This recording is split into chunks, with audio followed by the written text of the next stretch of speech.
Well, probably like your journey, we're all a bit of an amalgamation of the experience we've had. And candidly, I've had some really good managers and I've had some bad ones, had some good coaches, had some really poor ones. But the ones that were the most impactful, the teachers, the trainers, they were really trying to extract what I cared about. And I think that's what we're trying to bring to the clientele is what do they want to get done? And help them think about how do you sharpen your saw today to move you closer to that outcome. But continually focused on what you do today and let the results be what they will. That is this week's guest, Keith Jennings. This is Leadership Magnified. Thanks for listening. He's CEO and founder of Jennings Associates Financial Advisors. Keith is a certified behavioral financial advisor. He'll explain what that means exactly. He's also the author of his own financial book titled Routine to Riches, powered by the GPS method. In this episode, we talk about that book, life, leadership in the workspace, and everything in between. Here's our conversation. All right, Keith Jennings, welcome to Leadership Magnified. Thanks for being here. Hey, thanks for having me, Todd. Okay, first things first, we'll get to leadership and all that, but first let's learn a little bit about you. Where are you from, spouse, kids? Yeah. I'm from the area, born and raised over in Illinois, in a rural farm. So lived here all my life, and one of those people that love it, don't want to leave. Uh-huh. And married? Yeah, married. My wife Betsy, and I've got a son Tate that just graduated from high school. So congrats. Navigating that. Step one done, right? Does he have a plan? Is he going to college? He's going to University of Kentucky. So right. we feel like we made a little progress there. All right, good for him, and good luck to you. We'll need it. We'll need it now. What's it called? Empty nest. Empty nest. Empty nest. I do want to talk about your book, Routine to Riches, in a moment. But first, let's just dive into what this is about, which is leadership. You're CEO, founder, and financial advisor of Jennings Associates.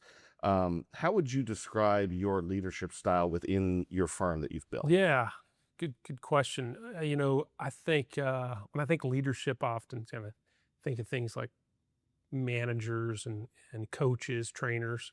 And generally, when I think about managers, the managers I've had, they've all often been like very outcome focused. They want a certain outcome and they have a certain date and when they want it. And that's not been my style, for better or worse. I've really had some great coaches and trainers. And I think the difference in that, maybe that language is more development than outcome driven. And if what I've seen in 25 years doing this work is if you're focused on developing and getting a little bit better every day by day, the outcomes tend to take care of themselves. So, I definitely perceive myself as a trainer for our staff, for our clients we work with, and hope they're, you're participating in coaching them through their development journey. And we're all on one, whether we want to believe it or not. Yeah, that's interesting. Development. Yeah, it's day to day. I sometimes tell our younger journalists in the newsroom, I always tell them, I'm a better journalist and anchor today than I was yesterday. Yeah. And tomorrow I'll be better than today. Well, it's marginal. It is marginal. And I think we often measure success, particularly in social media in these long blocks of time. When the fact is, nobody ever got those outcomes if they weren't focused on the day, So we tend to focus on the narrow, have some bigger, broader visions, but how do we get a little bit better, as you put it, Todd, every day? Yeah. How did you develop this style over time? You talk about this development day by day. Is that something you just kind of fell back into and recognized, or how did you develop it over time? Well, probably like your journey, we're all a bit of an amalgamation of the experiences we've had. And candidly, I've had some really good managers and I've had some bad ones, had some good coaches, had some really poor ones. But the ones that were the most impactful, the teachers, the trainers, they were really trying to extract what I cared about. And I think that's what we're trying to bring to the clientele is what do they want to get done? And help them think about how do you sharpen your saw today to move you closer to that outcome.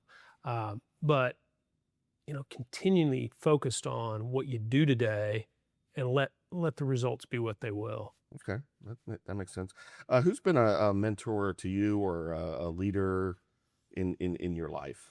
Well, we were just talking off camera. I think in both of our cases, our parents Hmm. played such a foundational role. That goes without saying for me, and sounds like for you too, Todd. And sorry about loss of your mom, but Yeah.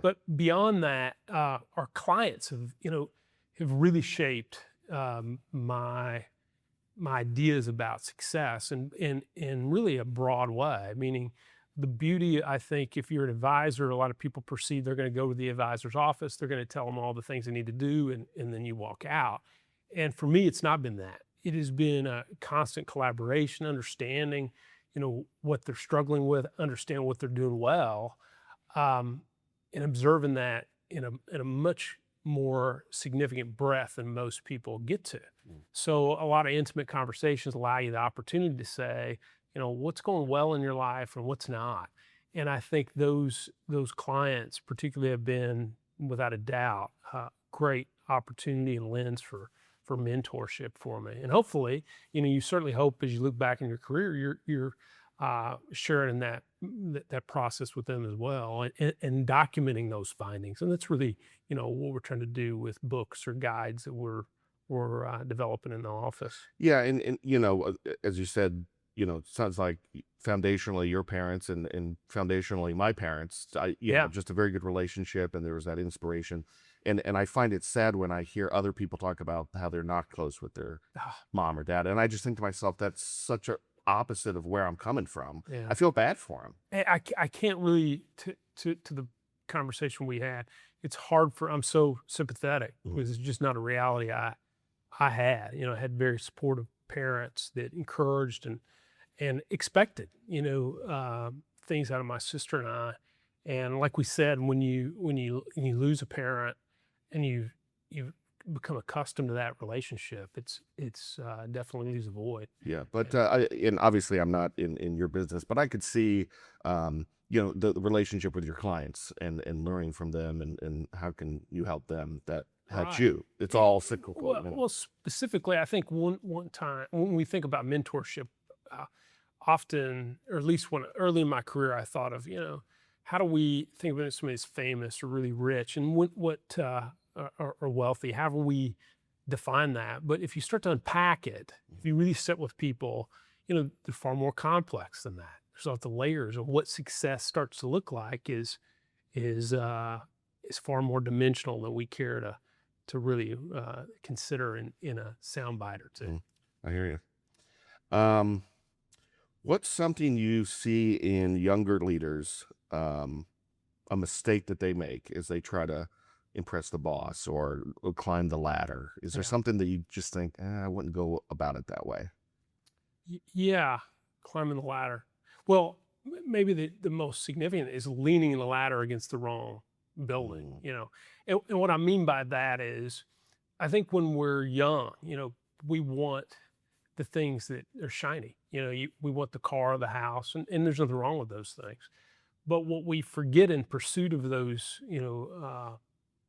items or anything that's conventional is that what are we becoming in the process? And a good way to think about a guidepost of what you're becoming is who's leading the organization. If you look closely, for example, a lot of corporate environments, the leaders work 80, 90 hours a week in some case, and their lifestyle can be a real disaster.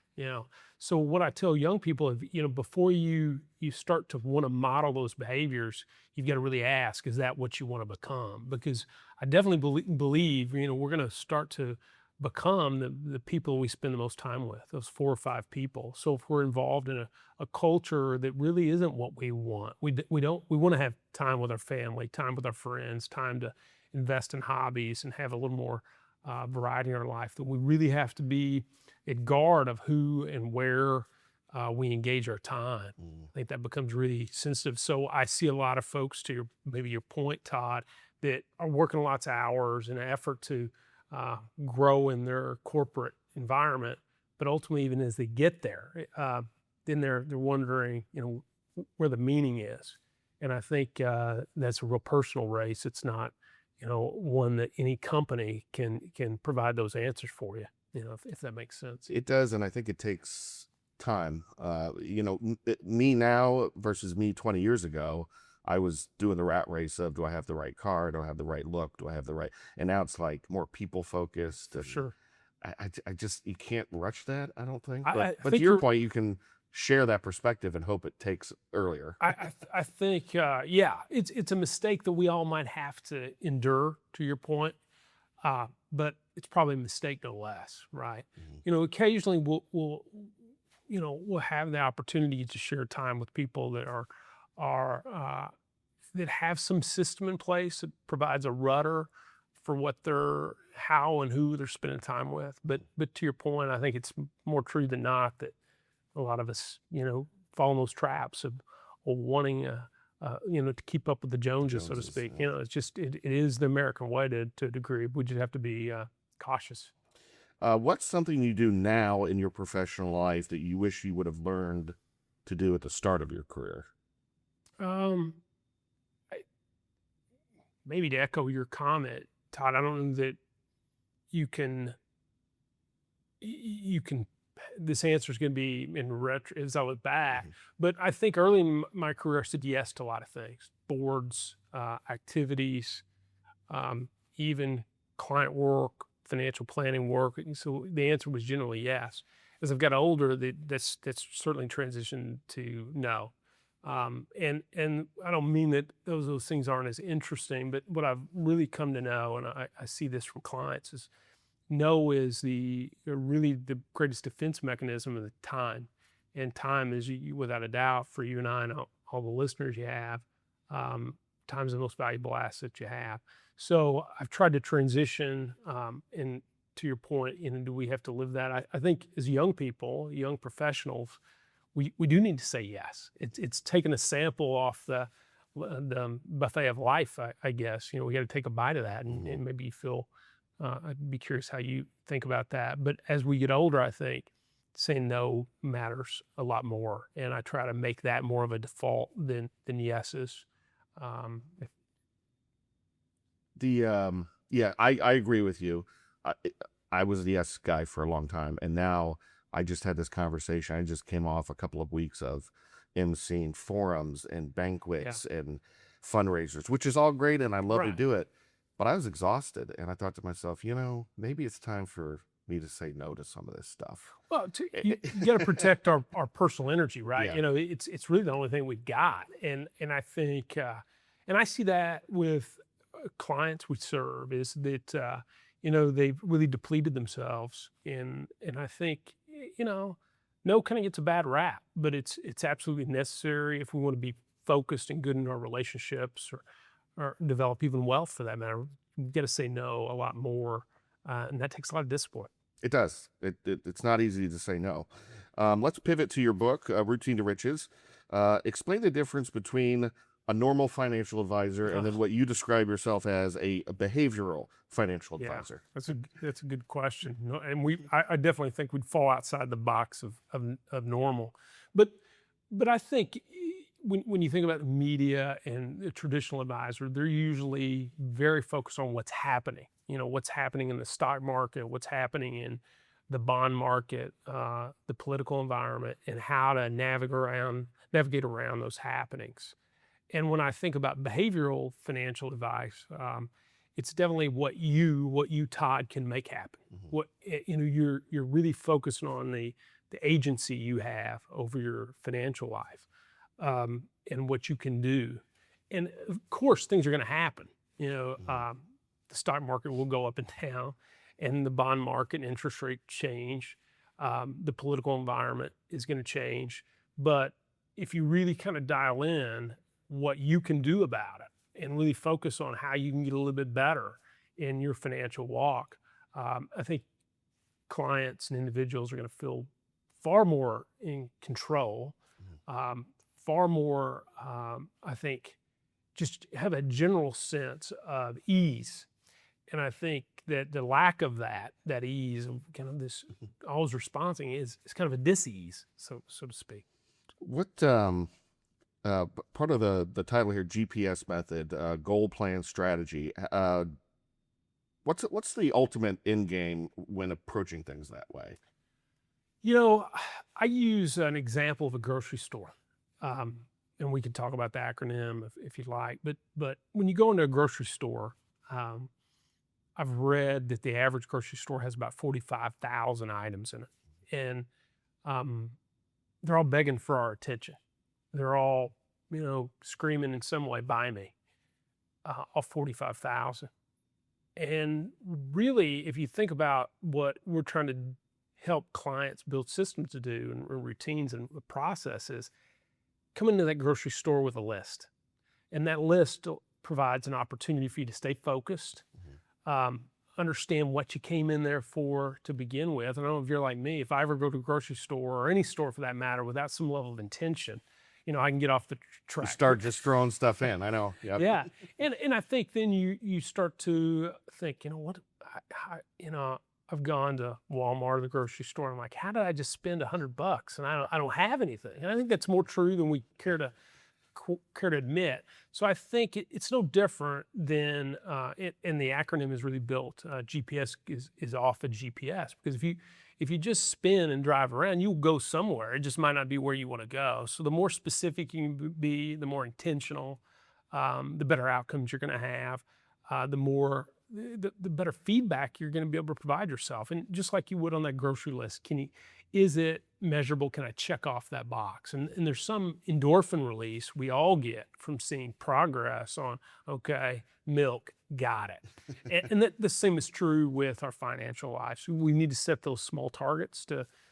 get that feedback. Yeah, and I think it's I wouldn't say it's a lost art, but it's something that a lot of people don't do. I mean, the last 5 or so years, on Friday night, I'll get out a piece of paper, whether I'm watching TV Yeah. or whatever, and I'll just write weekend, and I'll literally put mow lawn, or clean steps, or and it's so satisfying the next day to be able to take that big black marker and just And then you know the mechanisms were pretty simple as creatures to be able to, like, clean steps and see the satisfaction. Right. Comes with it. But that was really how my mind worked, and we see that with clients. We're able to check the boxes of, have you done your tax planning review this year? Those things kind of live in the back of our minds, in some Mhm. nebulous way that creates concern. So, if we can create a checklist for them, just like you're doing on your weekends, it certainly reduces error and definitely improves satisfaction. We're interested in trying to do both those things. And one more thing about the book, and then one last question, we'll wrap up. I've noticed, there's a lot in here where you're physically taking a pen or pencil and you're answering questions, you're filling out lists. Yeah. I mean, we live in a world of iPads and iPhones and streaming, and the intention of sitting down and answering these things, right?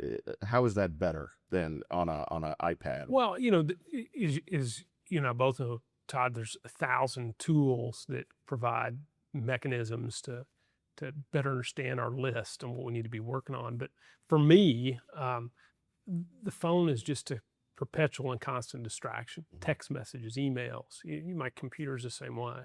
So kind of stepping away and doing things in an analog way, kind of allow me to just focus on, okay, my intentions, my goals, my vision, without those distractions. Mhm. And with my phone, I feel like there's, if the grocery store has 45,000 things begging, pinging for attention, I certainly feel like my phone has an unlimited, supply of distractions. So I think analog writing helps us kind of solidify what we're thinking about. It clarifies things, and it provides, intentional reminders of what we want to work on, what we value. Will it change? Certainly, but I think it's better than most tools. And while my phone, and I know yours too, is an important tool, I think a notebook Mhm. is an equally valuable tool to see not only where we've been, because you can, look and reflect on that progress, whether it's your steps or those other things that you're working on your weekends, but it also kind of provides a very clear guidepost to what we want to do next.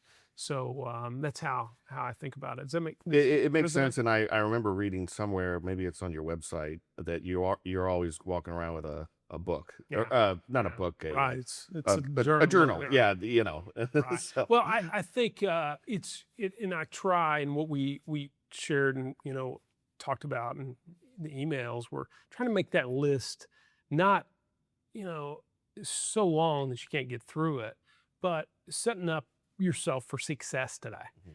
And I always think some people put items that we try to coach them through that you're going to create to do that is not doable. Mhm. So how can we break that down where you can be successful, you can make progress, and progress does lie. It's addictive. You start to get on that loop, and you want more of it. So we're big list makers.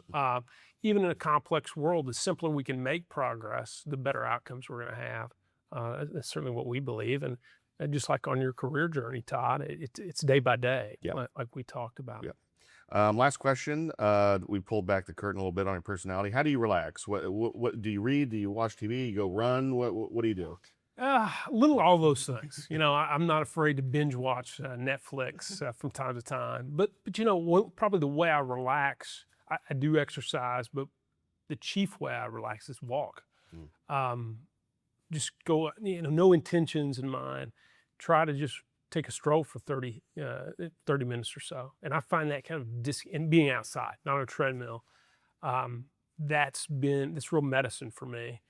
And, I'm easily spun up and definitely goal driven, as you can, glean from the book, but that really helps me decompress and, think a little bit more clearly. How about you, Todd? What's your get?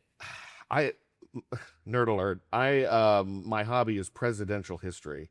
So in presidents, so I've got probably 300 books on presidents. I visit presidential museums and libraries. So you can just jam out on Yeah, it. that's my disconnect is. Well, there's a whole series on Netflix of new. I know. I just saw it drop. I have to get your reviews after you watch it. But that's pretty much how. That's a good way to do it, though. And, anything that kind of moves your mentality off what your day to day kind of allows. And the other any body of water, that's how, like lakes, oceans, pools, that takes my lets me breathe. There's something to being out in nature, whether it's a lake or whether it's just being outside, that I think helps stress melt away. Yeah, I like to putz in the garage, walk out in the lawn, like, should we do that? Yeah. Anyway, Keith Jennings, thanks for being here. Appreciate it. Thanks a lot. That's this week's show. If you like what you heard, post a link to the podcast on your social media pages. Video and sound by photographer Ethan Patterson. Editing by Brian Clapp. Until next week, stay safe, friends.